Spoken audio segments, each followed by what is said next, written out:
Coming up next, the key to success that they aren't teaching enough in schools. And then how to talk about politics at work. Take your calls and your chats. And it starts now.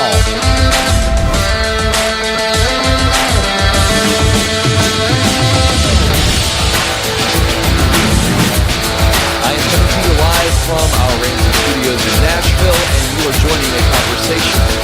It's a conversation about who you are, what you are doing, where you want to do that, and then how to get there. How do you make it reality?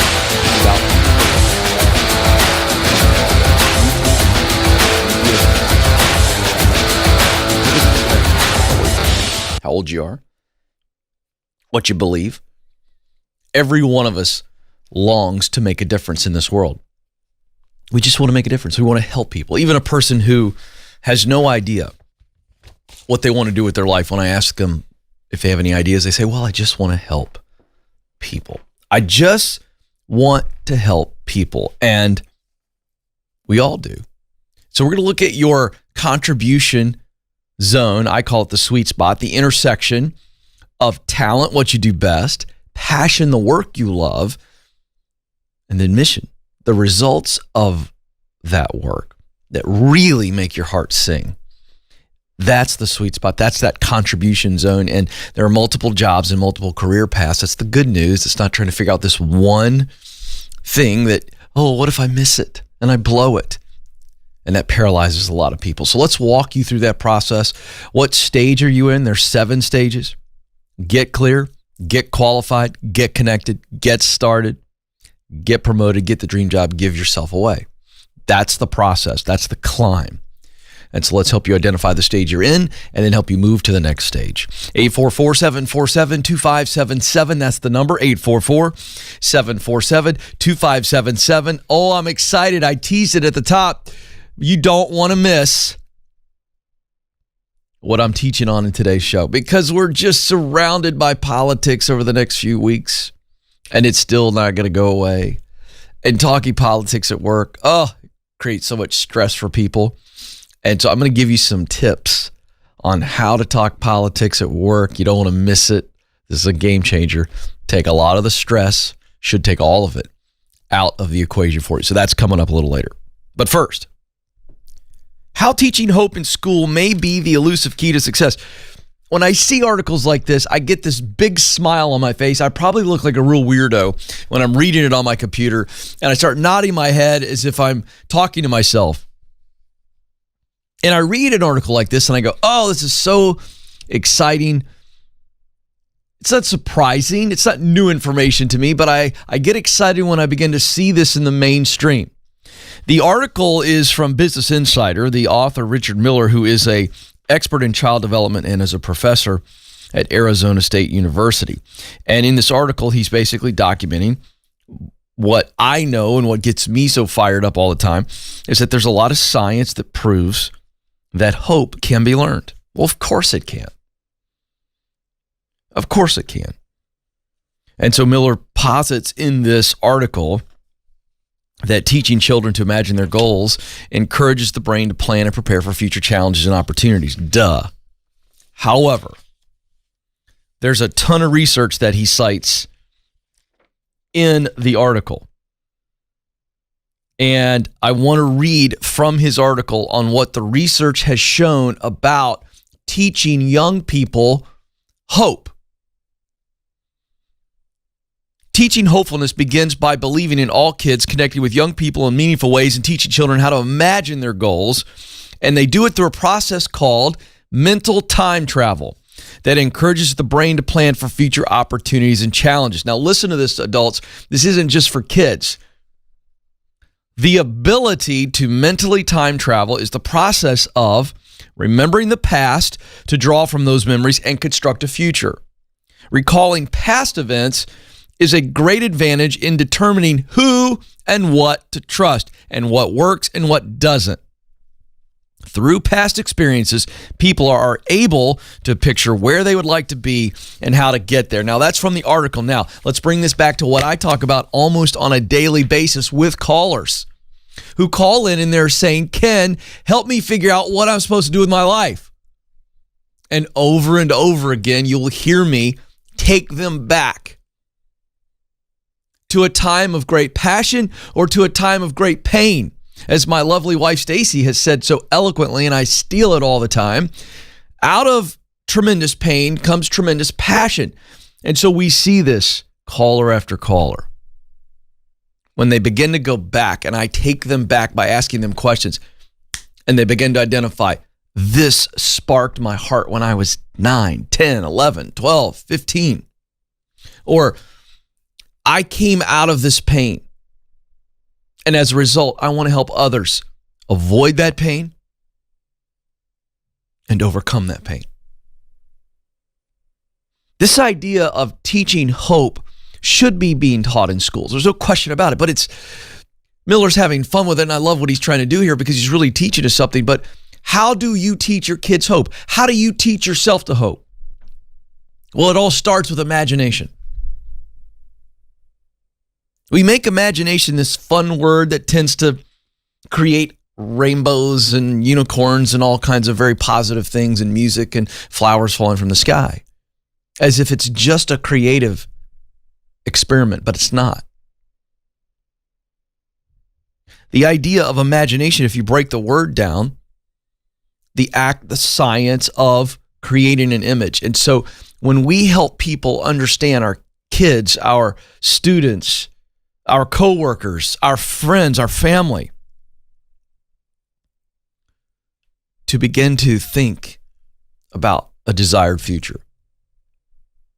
What's that look like? Create an image in your mind. Paint it in your mind. This is the idea. And so we begin to see a desired future. We begin to create images in our head, and those images come from our heart. And then we begin to have hope. So it's as simple as when we begin to see something, we have the chance to believe that it can happen. And that's when hope arrives, just like that. And it is hope that keeps us on the journey. It is hope that allows us to overcome the obstacles. It is hope that allows us to walk through the pain. We should be teaching hope in schools. It's far greater a lesson than anything those kids will ever learn. Hope. So I hope that encourages you, not just as a parent, but also as a person. Hope is what the heart longs for. 844-747-2577, 844-747-2577. Don't forget to fire those chat questions away. If you're not ready to call in, you can submit your question via the chat room right next to the video window, and we'll take a couple of those from my laptop in a few minutes. But first, let's go to Colorado Springs, Colorado, where Amanda joins us. Amanda, you're on the Ken Coleman Show. Good morning, Ken. Thanks for taking my call. Yes, good morning to you. How can I help? So I am pretty much stuck I'm not stuck in the medical field, I would say. I'm stuck between choosing a path of doing more hands-on treatment, like a nurse practitioner or a PA, or going more of the education route and preventative medicine into public health. Mm-hmm. Okay. And when you tell me you're torn, tell me more about the real specific emotions or actual facts that you're trying to wrestle with so that I can help you walk through this. I've been doing, I'm a medic in the Army, so I've been doing this for about 6 years. Okay. And so doing the hands-on treatment and being like the first person there in the time of need has been really amazing. And working with the PAs and seeing what they do has been really awesome too. But I also see how much I can affect somebody when I do training for medicine and everything too. Being like, hey, this is how you can treat somebody. If you're the first person there, you can possibly save their life and make a really life change for them. Yeah. And I think I can really affect a broader audience doing that in the public health sense rather than just doing the one-on-one patients with like a physician assistant or a nurse practitioner. Yeah, I love this. All right, let's do a little fun word exercise. I think I know what the answer is, but I think you're calling me today to just get confidence. I think you have a guess or you have a vote right now as to which one you should do. Is that correct? Or are you truly 50-50? I think I'm genuinely 50-50 about this. All right. I don't think so, but we'll see. All right? Okay. That's why you called me, okay? I want you to pick, this is a word exercise, but I want you to do your best and don't try to make it perfect, just what comes to your mind. I want you to pick one word to describe the role you play when you are doing the hands-on. And then we're going to do the same thing with when you are teaching or training somebody how to do the hands-on. You got what the exercise is? Yes. Okay, here we go.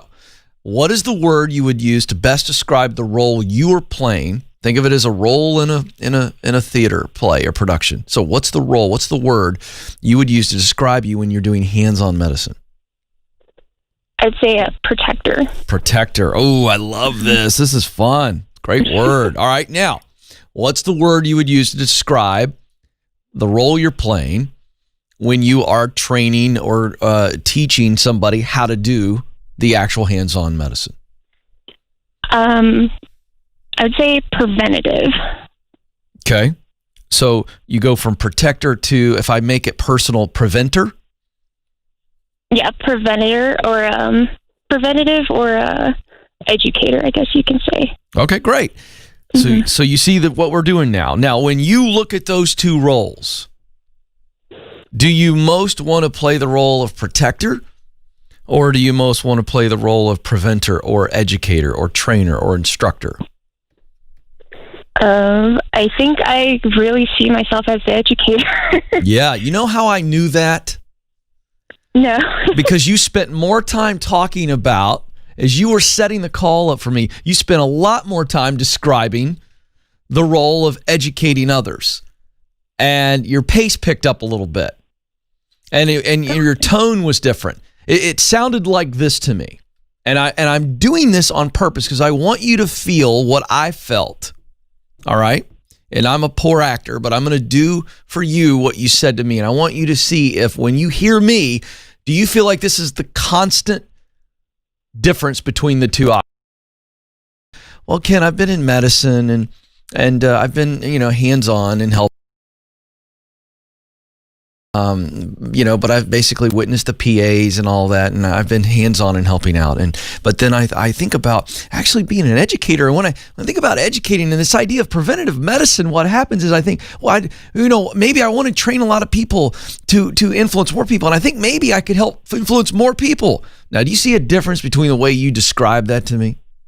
Definitely, yes. Yeah, and that's poor acting, all right? I mean, I'm not a great actor. But that was my best way of describing what I heard. And so the question is, when you talk about it to others, when you think about it in solitude, to the best of your ability, do you think it's really 50-50? Or do you think there's always a little bit more juice on? I definitely think there's more of a 90% to them. Yeah, but 5 minutes ago you were 50-50. Now you know. Yeah. All right. So my job is done. Okay.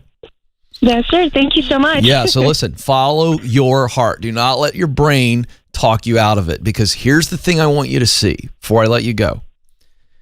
Okay. By being an educator and ultimately a preventer, you are, in fact, still being a protector of the greater population.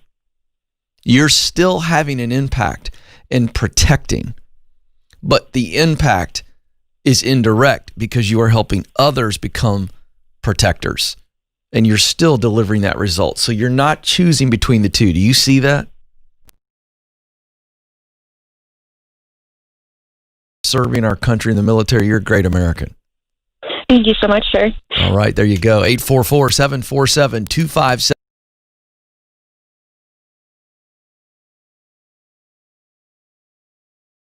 She does not have to choose between the. Well, Ken, wait a second. She is. She's going to move from being a practitioner of medicine to an instructor. Yes, but that's where her focus will be. But when I asked her to would use for herself a description when she's practicing, she says, "I'm playing the role of protector." And I said, "Well, what if teaching others how to practice medicine? What's the word?" And she said, preventer. but she's created a false choice. She doesn't have to choose between the two. So I hope you get that.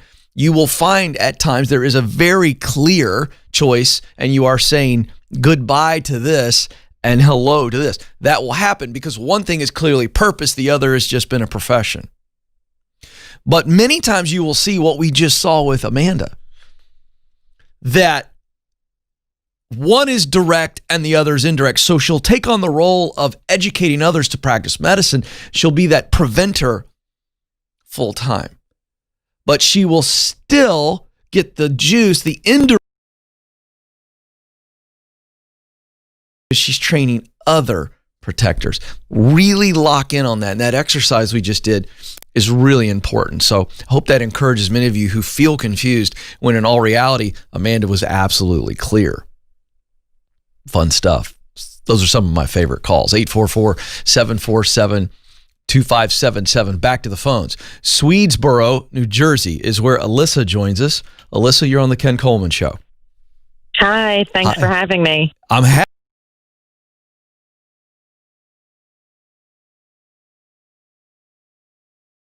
And I think going into something new is scary, but not just for financial reasons, because there would be a learning curve. Yeah. I'm currently in hospice and palliative care. I've been here for about 8 years, about 3 years as a provider, and I'm currently interviewing for any day about whether or not an offer has been made. So would you still be a nurse practitioner? You're just going to move from hospice to oncology? Correct. Okay. And how big of a hit would it be financially? It would be about $7,500. $7,500. And that's because I pick up some overtime right now in this current role. Okay. That I'm able to make more in this position. And I just learned I would likely have a monthly parking expense in this new position, which would again add to the deficit. Okay. All right. Well, on one hand, there is a conflict. On the other hand, there isn't. We know you want to go and you want to be in the oncology field specifically. That's where you're feeling the pull. So I'm truly passionate about the population that I serve currently. Okay. And if I become very taxing on multiple levels, yeah. If I could do this work in another setting, it would be great. I've talked to supervisors and there's not going to be any options in the near future. And that's why I thought I need different population. Okay, got it. All right. Well, so now that sheds more light on this.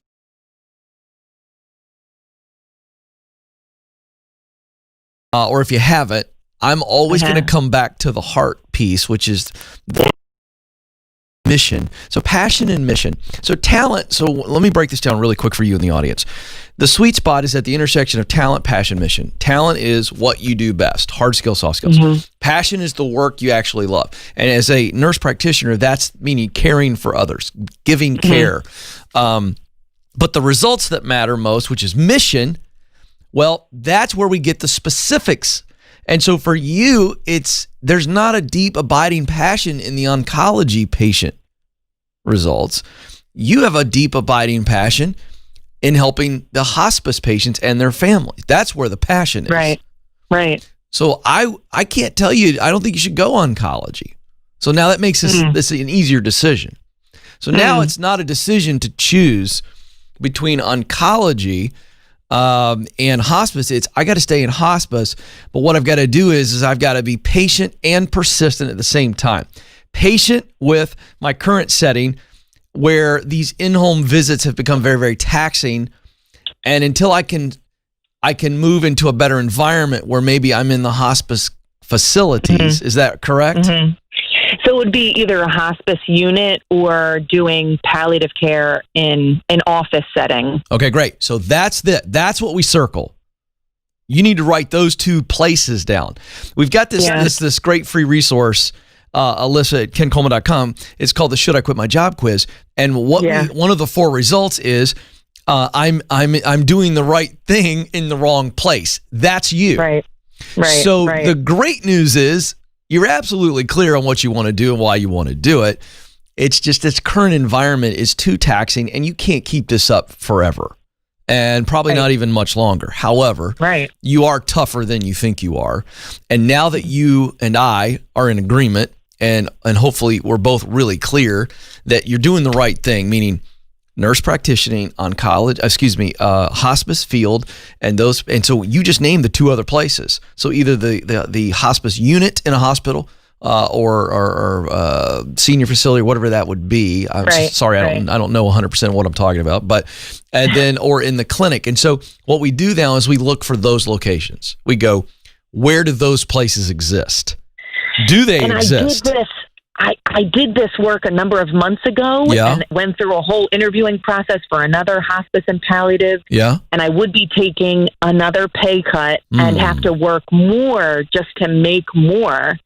So I'm at that standstill where I limit my options being in this specific area. Okay, all right. So let me take another stab at this then. What is so taxing about the current work in these folks' homes? What's so taxing? What's really sucking the life out of you? Yeah, it's having my car as my office, doing all of my charting in the car, and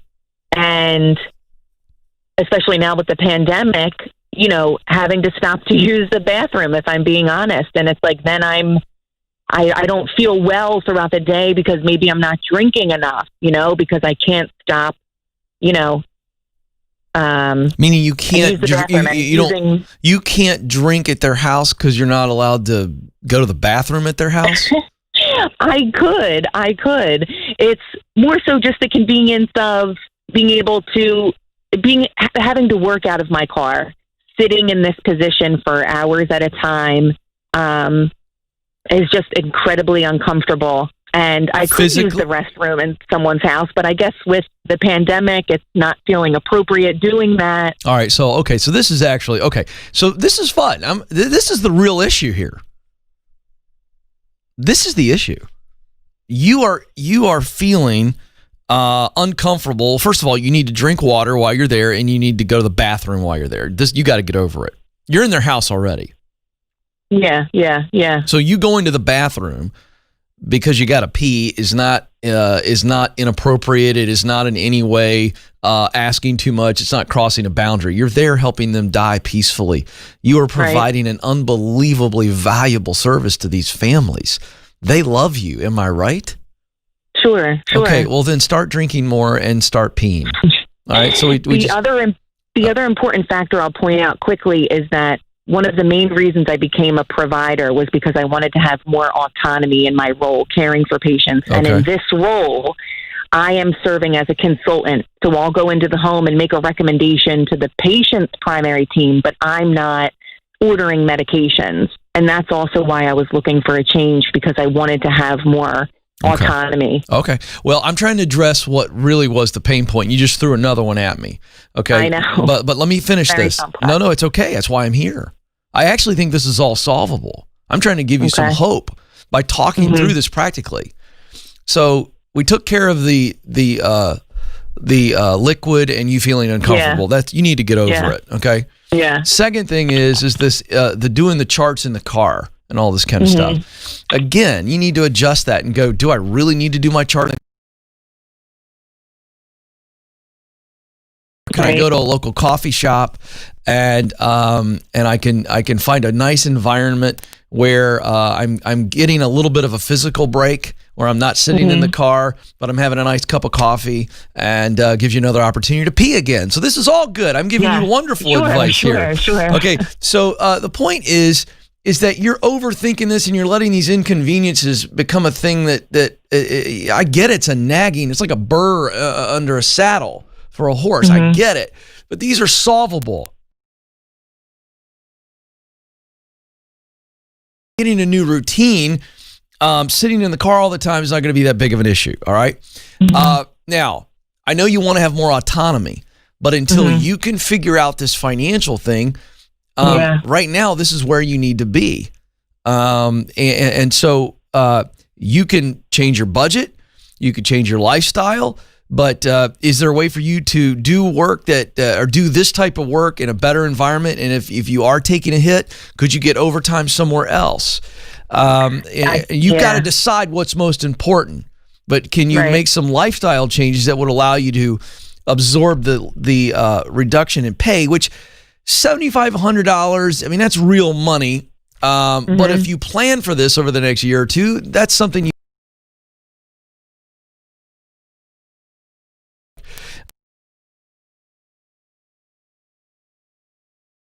it comes down to the big picture. So which is more important, autonomy or the pay? Because you're still doing what you love. Right. So I hope I've encouraged you to say that this isn't as sticky or this isn't as confusing or complex as you think it is. So all right. You get to choose. I have to give it some thought. I know. Yeah. So let me break this down. Your problem and the solution to your problem is in the mirror. And you have to decide what's most important. But I don't think this is a confusing choice at all. I just think you've got to change your perspective and you got to adapt. And yes, COVID is this asterisk over top of everything still. But I do believe you can eventually move into hospice work where you have more autonomy. Start talking to people in the industry. You've gotten my general advice. But take what I've told you, because I'm challenging your thinking and giving you a way to think. And now you need to maybe go talk to some people in the industry and go, this is what I want. I want autonomy. Right. What it is, the paperwork thing. All right? Right. All right, Alyssa, listen, be encouraged, okay? You've got this. All right, sit down and let's make a good old-fashioned grandma's pros and cons list. Exactly. Yes, and then great clarity is there. By the way, most of the issues that you folks face can largely begin to be solved. I didn't say solved. Can begin to be solved by getting out a sheet of paper. That's why I espouse a pencil. This is all real. This isn't a prop. I take notes on every caller. These Moleskine journals or any kind of cheap journal for $2 or less at your local drugstore, and a pencil, and getting your thoughts out of your head, pros, cons, and actually write down all of your thoughts.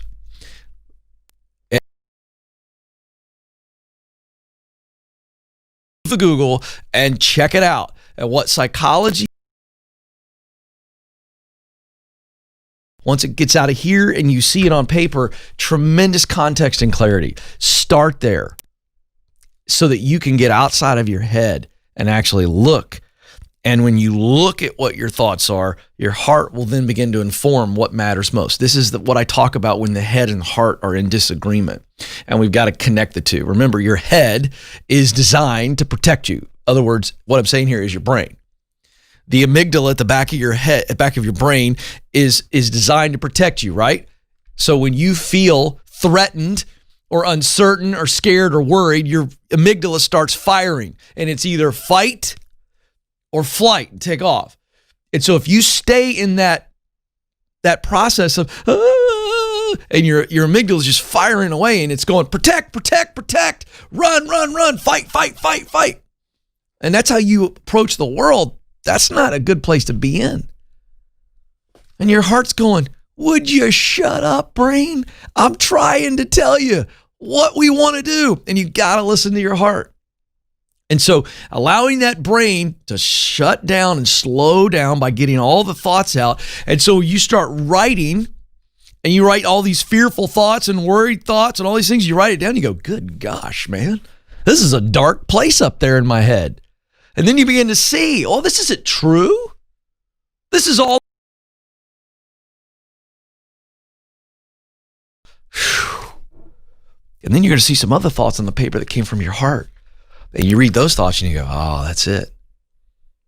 That's it.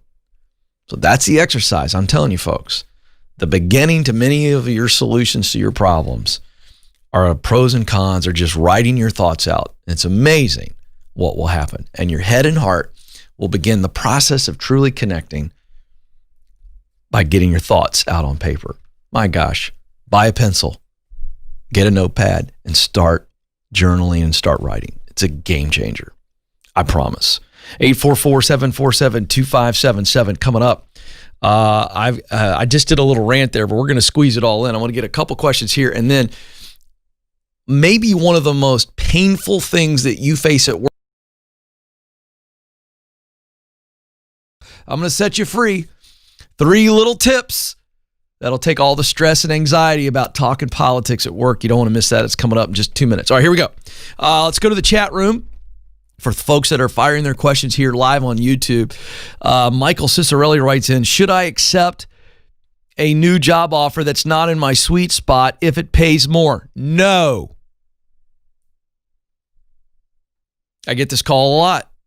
Ken, been on the job for 6 months and got a promotion. It was a really nice promotion. It was a nice bump in pay. It was a 20% bump in pay and blah, blah, blah, blah, blah, blah, blah, blah, blah. And I took it and I hate it now because you took the money.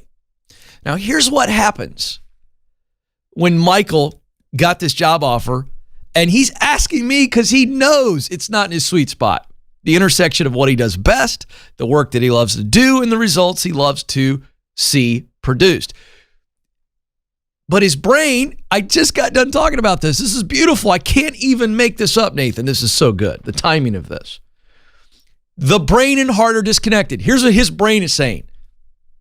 Dude, you're pretty awesome. You got a job offer. Dude, they offered you more money. Woohoo! You can now buy this. You can do this. You can do this. This is great. How quickly are we signing? That's what his brain's saying. And his heart's going, whoa, slow down. Hold on. We don't want to do this work. We don't want to do this. The brain's going, yeah, but we get more money. And the heart's going, yeah, I know. No, I can't do it. I shouldn't do it. Yeah, but dude, come on, let's do it. Let's do it for a while. Let's bank the dough, man. Back and forth. And so the answer is no amount of money is going to fill that desire to truly make a difference, to fill your purpose. So you can take more pay, but if it's not on purpose, it's not going to end well. Because here's the deal. At first, we feel really good about ourselves. I got a job offer. Somebody wants me. I feel valuable. It's a good feeling. I'm going to make more money. My life is going to get better.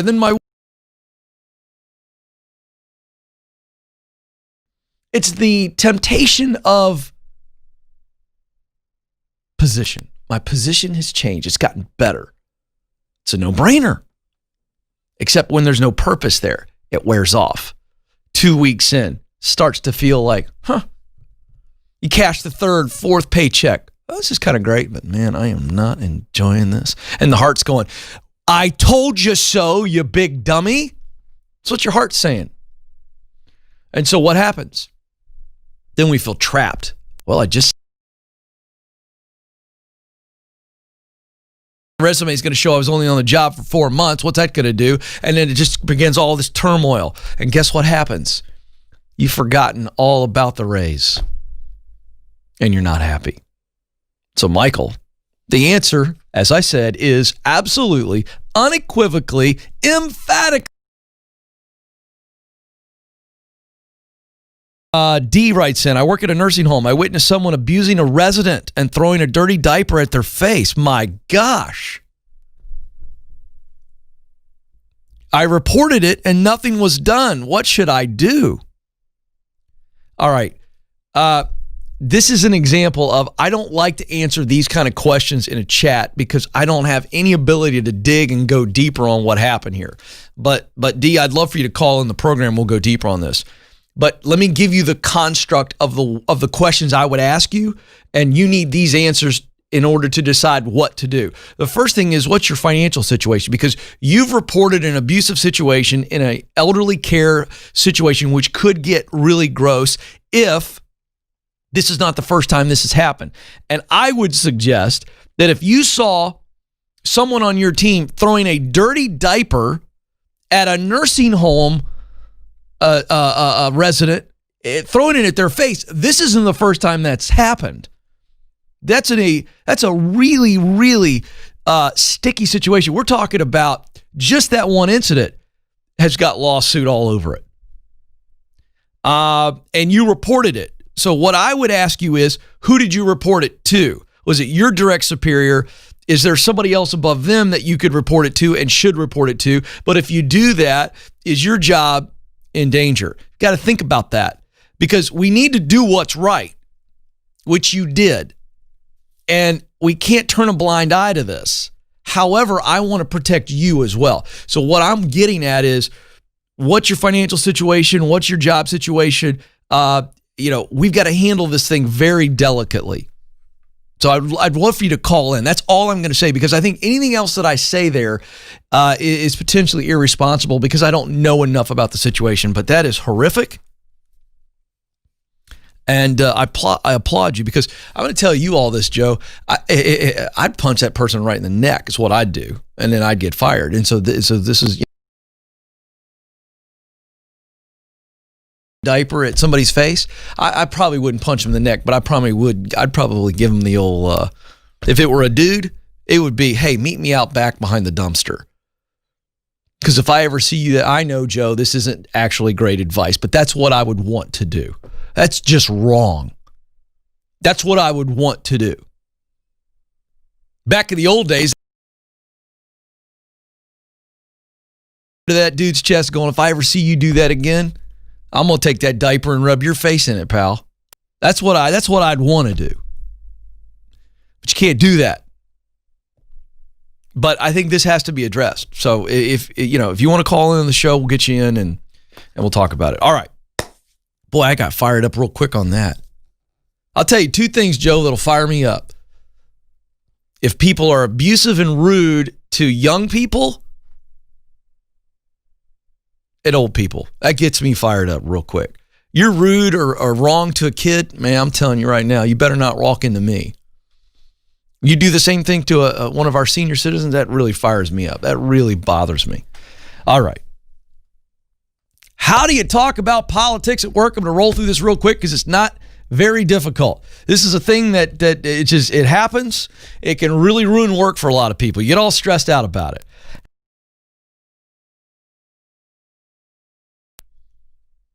Try not to. I mean, just try to avoid it. That's number one. Do everything in your power to actually get in a conversation, and certainly don't go above the conversation into a confrontation. Try to avoid the conversation and the confrontation on politics. Try to avoid it. Get an email, get a fake phone call. That's a classic move. Oh, hold on, my wife's calling me. Get out of the room. All right, do whatever you got to do. Get out. Try to walk away. Number two, don't feel comfortable with the fake phone call or the fake email.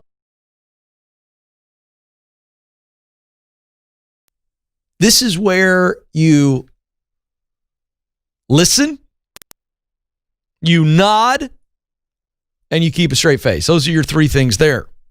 Listen, nod as though you are engaged, and you may not be. You could be thinking about Disney World for all that matters. I don't care. But if you're in it, and you want to avoid tension, listen, nod, straight face. Let's try to be poker face, like we've got a big hand. If you're truly going to engage in actual conversation, meaning you're, and I know this works because I got a lot of friends starkly on political issues. But when we do talk about it, we ask questions. We do not make statements. We already know what each other believes. So number one, I don't need to inform them on what my belief is. And by the way, with a coworker, they may not know what you believe, but they don't actually really care as much as you think they might. They don't care. They got their belief, you got your belief. So making statements to inform them on your opinion on this really never does anything. In fact, I've never seen coworkers disagree about politics and one of them go, well, I got to tell you, I'm glad we had that argument. I totally agree with you now. That never happens. And it's never going to happen. So asking questions about what they believe, why they believe it, and not with a tone. Okay, now tell me your context on that. Why do you believe that? And how did you arrive at that? And why do you feel this way? And just ask them questions. They want to talk about it. And if you're going to engage, let them talk about it and understand that you're not going to. That a positive political conversation can happen at work with you asking questions, and you're not asking questions as to put them in a corner. You're simply that maybe how they got there. By doing that, you've opened up with you where that's now we're just understanding each other. I did not say agreeing with each other. We're just understanding each other. Oh, I understand what you believe. I understand why you believe that. And now I understand how you arrived at that belief. That's a good place for all of us as humans. Because if we did that on a regular basis, and if our politicians did that on a regular basis, we wouldn't have all of the rancor and the divisiveness that we see today. Oh, okay, I understand.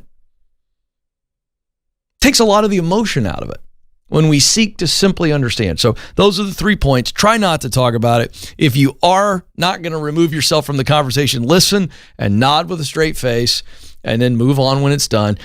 And then third, ask questions to understand their position. What, why, how, and leave it at that. Well, that is going to do it for me. But before I let you go, I want you to until next time, this is the Ken Coleman Show. Press on.